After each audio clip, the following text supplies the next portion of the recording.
Hey everybody, we are here, CASA of Oklahoma County, just to spend a little time to talk to you all about what's going on.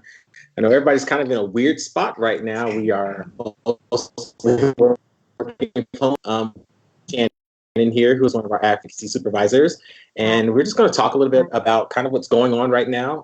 For you all that do not know, CASA of Oklahoma County is still functioning and operating. We've changed things up a little bit. Shannon, do you want to tell everybody kind of the ways we've changed things up and make sure we're still taking care of the children we serve? Well, we ended up suspending visits. I think it was on March 16th, which was right around the time that we decided that we were going to work remotely. So that's been different because, I mean, it kind of flies in the face of what we're trained to do and how we're trained to take care of these kiddos, because we can't go see them every month. So we've had to get a little creative. And our volunteers are checking in a little bit more frequently. They're using technology to visit with their kiddos, checking in with the foster parents. And I mean, I've heard a lot of great stories of things that they've used to kind of get kids engaged. So it's kind of, it's been fun, but I know everybody's a little bit frustrated and ready to get back to normal. Yeah.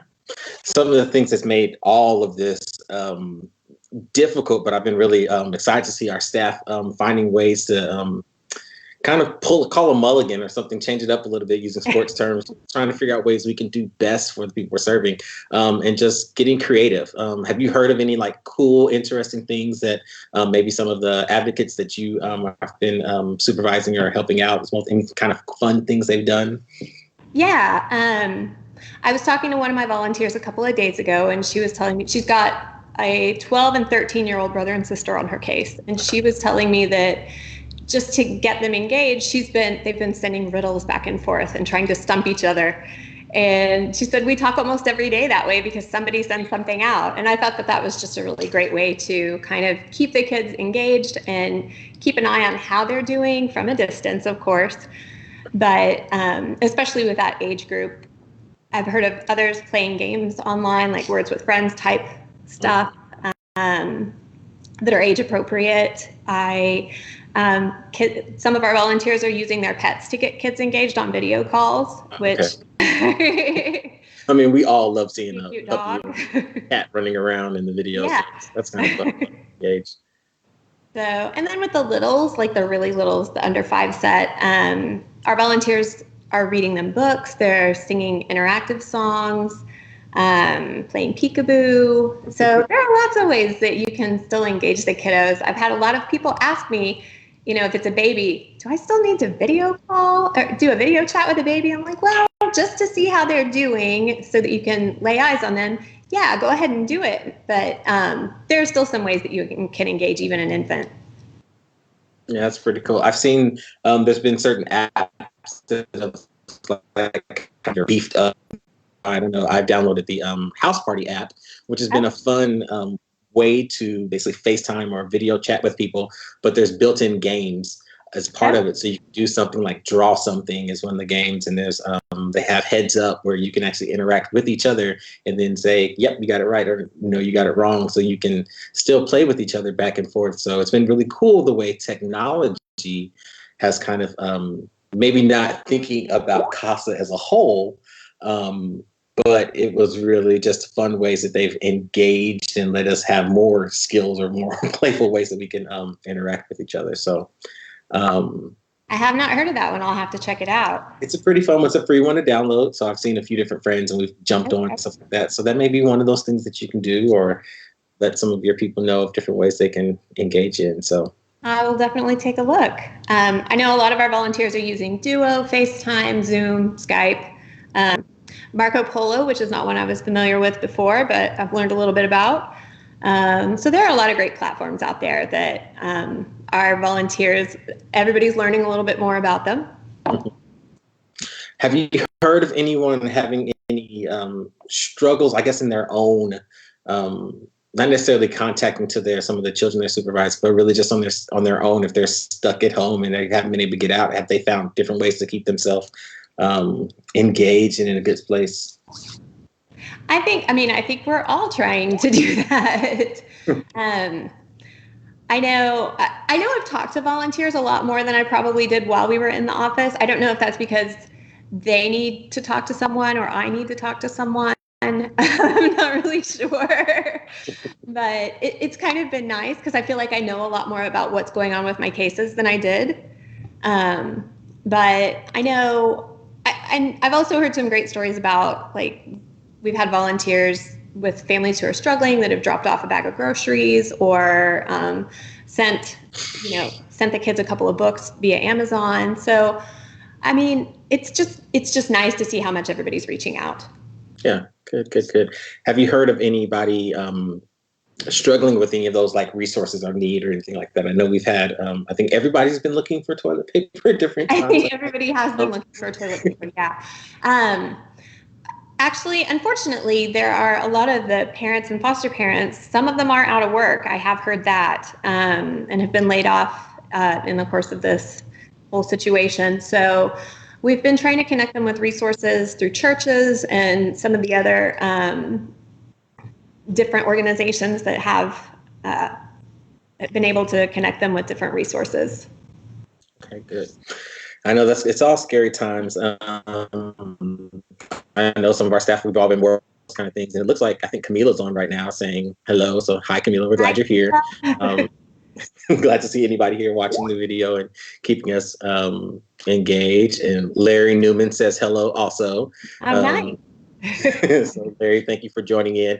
We've been trying to do these live chats, not only just to see if anybody has any questions that we can possibly answer, but really just to show that we're still at it and still going. But we want to make sure that we are letting the community know that, even though the world has kind of slowed down and changed a little bit, the needs of the children in Oklahoma County and all over the world, that hasn't stopped.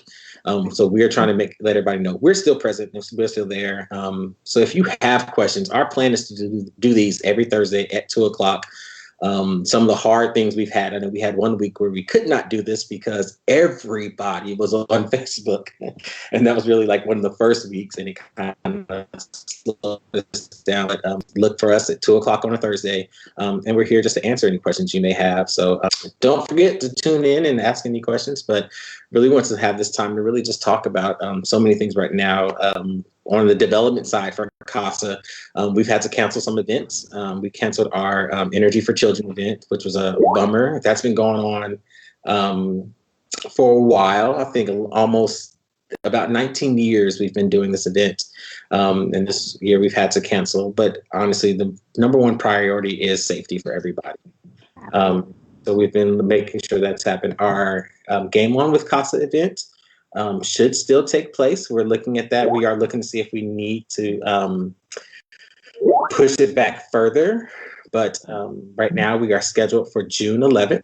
And that's just another event that we do. It's going to be a fun and interactive, engaging time for people just to have a little fun and learn more about what CASA does. So hopefully we can keep up with that, but we're keeping our ears open and listening to authorities and trying to figure out what's best for the community as a whole. There's no point of putting anyone in danger during this time. And we want to definitely reiterate, people stay home if you can.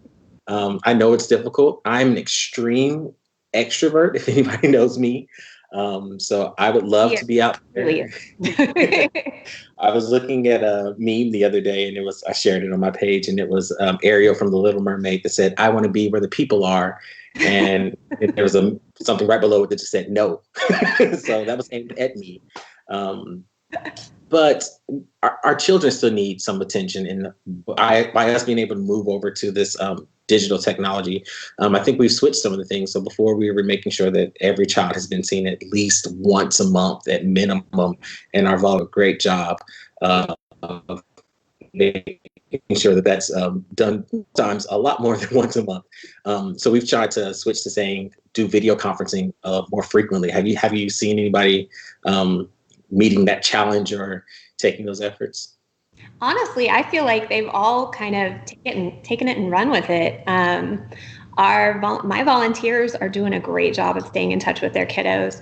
And one thing I've been telling them is I'm having them kind of avoid some of the hard-hitting questions. I know the kids are going stir crazy right now. They want to be mostly they want to be in school. they're tired of being at home too. So it's probably not the time to ask them a bunch of heavy hitting questions, and try and keep it light. Just keep them engaged, keep it fun.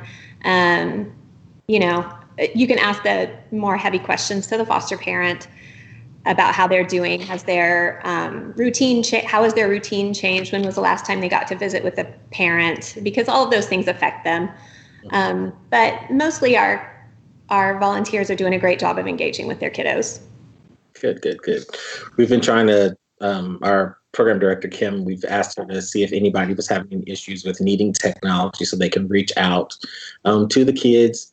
And right now it seems like everybody's in a good spot. So we've been trying to see on our end if do we need to loan out loud or iPads so that the families can actually talk to the children or stuff like that. So we've been trying to see of any of those ways that we can help out. So we're definitely keeping our eyes and ears open to any of those needs out there. So there may be times where you may reach out to the general community saying, hey, this is where we need your help. So I know we've had a lot of people and donors who have called and said, hey, how can we help? So we appreciate that help and that offering of services and stuff like that. So Shannon, is there anything you want to tell anybody out there that's going on right now? I know people are engaging in so many different ways, but this is a time we get to have a little fun and talk to everybody and let them know. So, yeah, I think the biggest thing is when our volunteers are talking to their kiddos, I want them to find out, like, what does school look like? Because everybody, some people need those resources,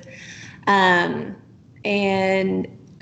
we have we have a great resource page that has links to some of those online resources for education. But we want to know what school looks like. If they're having any issues with that, make sure that everybody's got the technology that they need. I know some of the school districts are loaning out laptops and tablets and things like that if they don't already do that.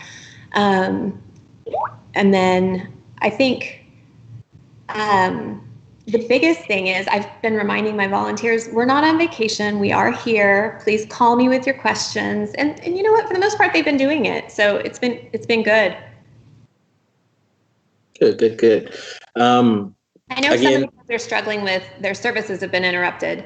Foster kids had a history of trauma. They've been in, most of them are in counseling. They haven't been able to do that since all of this happened. So that's been definitely a factor. We've been seeing some cases with more behaviors popping up that we haven't maybe seen in a while because they've been more stable, and they're having a little bit of instability with all of this. So for anybody that's tuned in, if you have any questions for us, just put them in the chat and we'll try to get to those. I know sometimes we get to going and talking about some of the things we're doing and I forget to look over. So just put those in there and we'll try to get to those questions also. One of the things I've heard a lot, people have been worried about, will there be a huge jump in numbers of abuse or anything like that with everyone being home? Questions or people being worried about the safety of everyone. So what we've done, typically our trainings are all taking place face-to-face. Everyone comes to training together. We've kind of, in the past, have said there will be no online training. One thing that we've done is we know that it's important, and we know that we need to make sure that we still have a class that has graduated that's ready to go. But we also have people that have signed up and getting ready for training. So what we have done is we are still doing training. We've moved training over to do a digital format, but people will actually be able to tune in. And I know they talked about this when they did the training live video, but people were able to tune into training and go through the same process, because we want to make sure that when all of this is over and we're back to a regular, normal day that we're used to, we still have people that are trained and ready to go serve the kids, because we know there's going to be children. There are still children waiting on their case, and there's probably going to be even more coming out of this. So just because you think the world is kind of slowed down, we still need people that are willing to serve as CASAs. So if you're curious and you're thinking about it, or you're at home and you're having a little downtime in the evenings, even if you are working remotely, our training team is phenomenal, and they will be offering opportunities for people that want to sign up. So I think we'll put the link into the chat also. But if you want to sign up to be a CASA, this is a great time to go ahead and fill out that application. Our recruitment team is ready to talk to anybody and doing interviews also. Perfect time for you to start going through training. So we are ready and for anybody that's ready to come in so we can go through that process of to keep serving children every single day. Nicole and Jackie have done a phenomenal job of getting everything converted in a short amount of time to do video or to do online training. So hats off to them, but I think it's going to go great. So we have a question from Larry Newman asking, are adoption parties still happening? Maybe with some type of social distancing? It's my understanding that they are not happening right now. The Adoption Transitions Unit kind of scaled back on adoption parties a couple of months ago, and they're kind of trying some different things. They're a little bit more individualized and less, a little more personal, I guess. And they're really trying to connect kids, to find natural connections for the kids, but they have really scaled back on those adoptions. Mm-hmm. Gotcha. One thing I think it's been really exciting to see is how the community has kind of stepped up to kind of support some of the nonprofits as a whole. I think as a world, we've all taken hits in different ways. The nonprofit sector has definitely taken a hit when it comes to funding for some of the programming, but as a community, Oklahoma has done a great job of, I know a lot of the funders have been trying to find ways that we can still be very supportive of what's going on. I think it's today, is it the Dodgers came and brought hot dogs down to the Juvenile Bureau to kind of support. I think that was a nomination that was made. Dodgers Foundation donated a bunch of hot dogs to the Juvenile Bureau just to say, you know what, great job, keep it up. How can we support you? So not only was it the staff that was there, but they also fed the children that were in detention areas. So everyone was able to have a little time of like, this is happening. How can we be there and back you and support you? So the engagement of the community and the community response has been one of the things I've been so impressed and happy to see. Calls some of our funders. It's great. I think, it goes back to that whole Oklahoma City and how we kind of support each other no matter what. Anytime we get hit with any kind of crazy disaster or we need that community response, Oklahoma's typically ready to go. So it's been good to see that and that engagement. Funders have, I've picked up the phone and asked some people and they've said, we've been wondering, thank you for still being present. How can we support you? So that engagement is exciting. So thank you to the city. Thank you to everybody in the community, in the nonprofit sector, keeping it engaged. It's been really fun and exciting. So and thank you so much to my volunteers. All of our volunteers are doing a phenomenal job in spite of all of this craziness of staying engaged and keeping in touch with your kiddos. I mean, it has been inspiring to see, and I'm so thankful that I get to do this job. Yeah, it's great. I mean, I've been on pretty much all the live calls. I've listened in to see what was going on and just to see the people that have tuned in on Thursday just to share their experiences. And that's some of the fun stuff too. If you're listening right now, and if there's anybody out there that's listening, tell us some of your stories. Let us know so we can share with the rest of the group what's going on and how you've possibly had conversations or fun things that have happened with the children that you're serving. Those are stories I like to hear. I like to see the different engaging ways people are interacting with each other. If it's CASA or if it's just personally, we found fun ways. We were joking the other day, I was telling some of the staff, we've seen little birthday messages and people couldn't go see people. So they've like slid across the street from each other and have been engaging in different fun ways. These are those times where for our mental health, we have to find fun and engaging ways. And we have to remember that the kids we serve and the people we serve need that too. So finding different ways of sending little postcards or saying we're thinking of you, those little moments, those are great ways to keep engaged.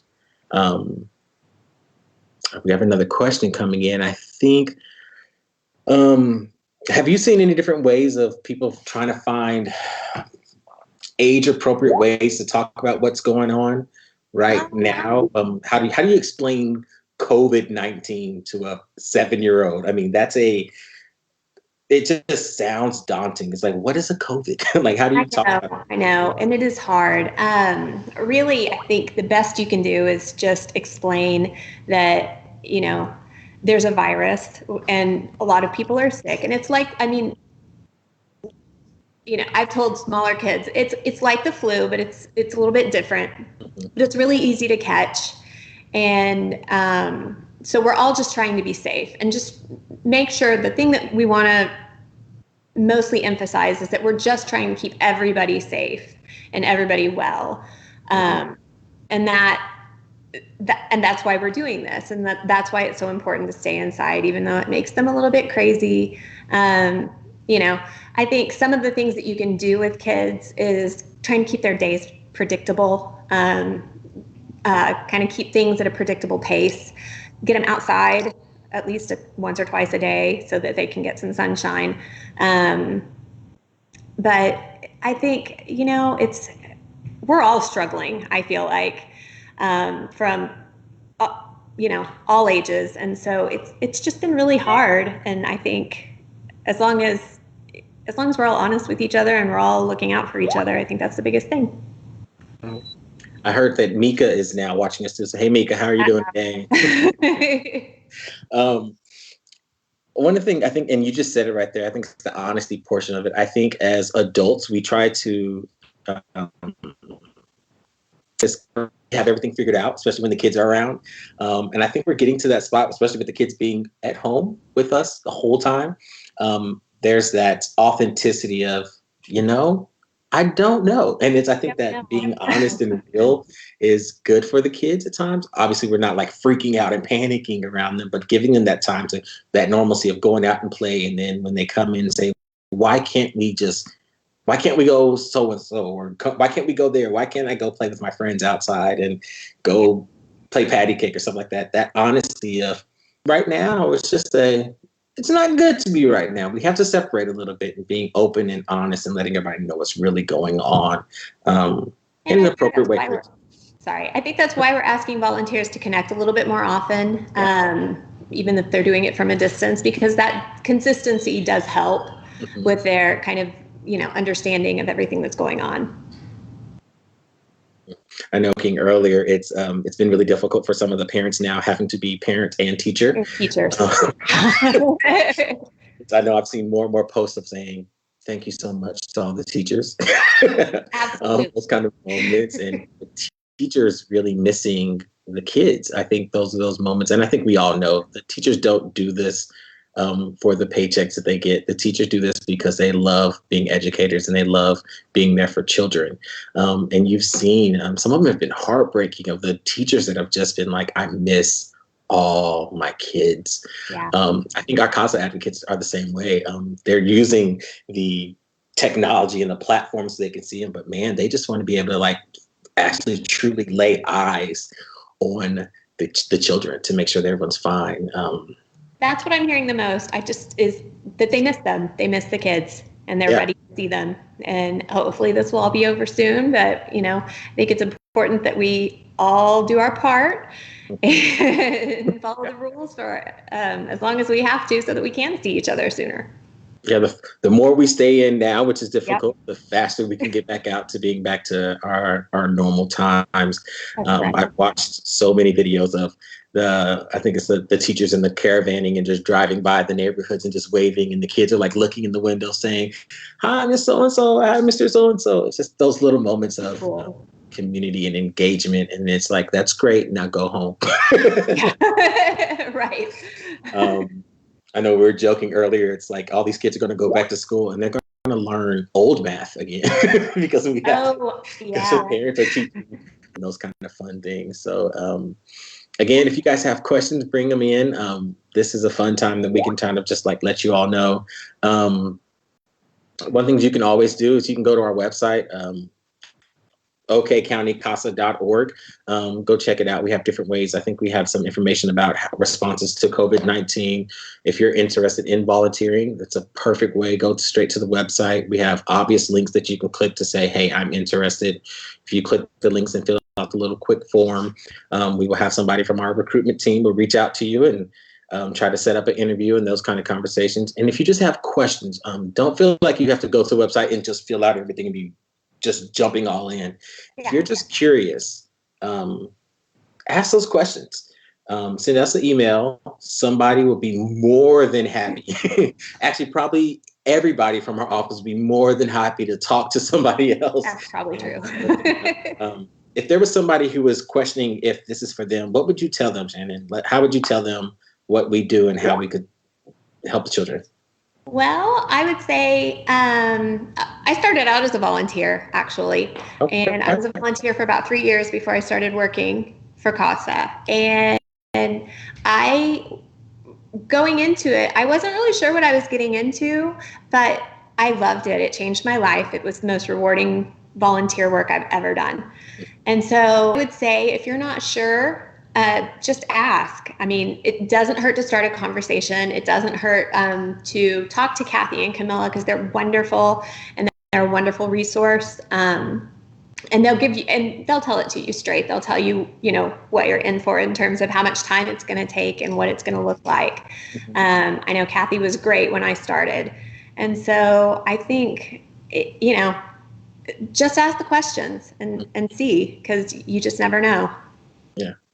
I know. I think that was the first live video I did. We talked about every single person on our staff in some way has either worked with children or has been involved with the child welfare system at some point. We do this and we want to make sure that people are taken care of. I think Kathy just wrote in, she loves all these CASAs keeping up with their kids right now. Such a great opportunity to show them that they are cared for by their CASA. And that's what we do. We are another voice to tell children, you're special, you matter, and we care about you. We don't want to be the only voice doing it, and we know we're not. There are so many people that are telling these kids, but we want to make sure that we are reiterating that to them also. And that's the exciting part about it. So I had an email from one of my volunteers, I think it was yesterday, that she had just talked to, she's got a kiddo that's placed out of state, but she has been in touch with her via FaceTime every month for several months. And so this is how she's used to communicating with her.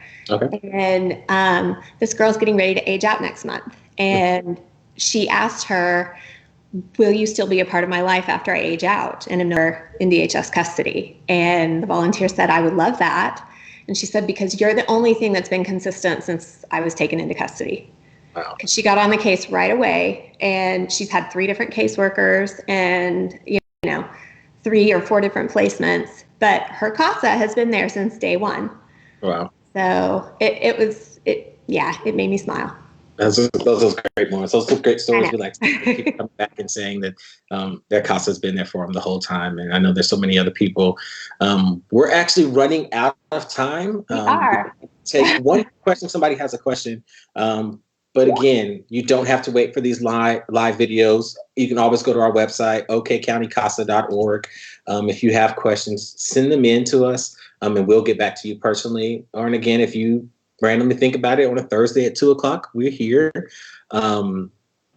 We just want to give you this opportunity. Is there anything else you want to say, Shannon? I'll look out for questions while you say that before we close out. Guys, we're just so thankful for all the work that every single one of our CASAs does. It's not an easy job, but it is one of the best volunteering opportunities.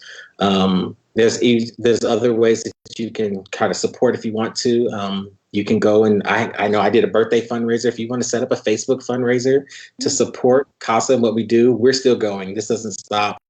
The fundraising efforts don't start. The advocacy efforts do not stop at all. So we're going to keep going. So that's another way that you can help support if you want to make a fundraiser there. But again, any questions you may have, our recruitment team is ready to go. Our training team is ready to train whoever signs up and ready to go for it too. And our training it's not a light version. You're still going through full training. Just because we changed it a little bit, we're still going for it. So if you are interested, send us a message. Guys, thank you for tuning in. We appreciate it. Thank you for everything you do. Yes, thank you. And I know these times are difficult, but it takes all of us keeping in and staying true and being honest and real and loving these children as much as we possibly can and being able to provide these services that we do. So, Shannon, thank you for joining us live today. Everyone that came in, all the staff and volunteers, thank you all for joining in and leaving us some messages also. You all have a great day. We'll see you next Thursday, 2:00, or when you send us a message on the website, okcountycasa.org. Bye. Bye.